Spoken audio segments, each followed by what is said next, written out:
Now, this is our time.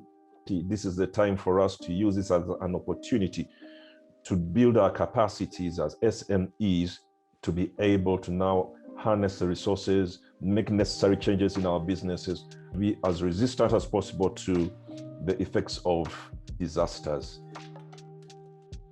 My name is Joseph Walusimbi. I've dealt with a number of organizations, for example, the International Trade Center, which is a branch of the United Nations, in running a program as the national coach and trainer in Uganda. And what we're looking at is to develop the capacity of these SMEs to be able to eventually export their services.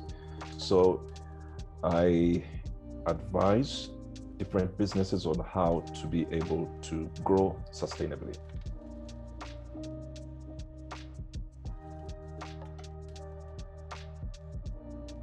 Let's imagine an agriculture exporting company, and all of a sudden the pandemic hits, then the market out there is not really consuming the export products from Uganda. Now that is a disaster. And most organizations, I would say in Uganda, were not prepared for that. So the more reason now that these business continuity plans are necessary. We can simplify the processes that an SME has to go through to put in place a business continuity plan. And I'll take 3 steps which these SMEs can follow, and they will have a plan in place. Staying informed is the first step. The SME needs to identify at least one person or a selected member in the workplace who will be a focal point for any disasters that may strike that organization. What is his or her mobile phone number, email, etc. So that this is a person who can disseminate information if, God forbid, if disasters strike. Secondly, what are the core products and services of this SME?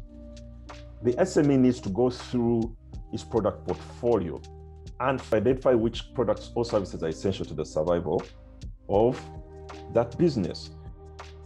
Number 3, it's important to keep communication channels with employees and customers. How do you get feedback from customers and clients during disaster situations? During COVID, for example, there should be a channel that is put in place to keep employees informed. Then also you need to establish policies in the workplace. It's important in the COVID case, for example, to ensure you put in place procedures for physical distancing, sanitizing of workplaces, etc. All these things should be planned for to ensure that the employees understand what is important for them to follow. Next, the supply chain. It's important within the plan to identify and talk to critical suppliers, but also to identify alternate supply chains, that in case the supply chain breaks, do we have another supply chain that we can hop on and continue with business?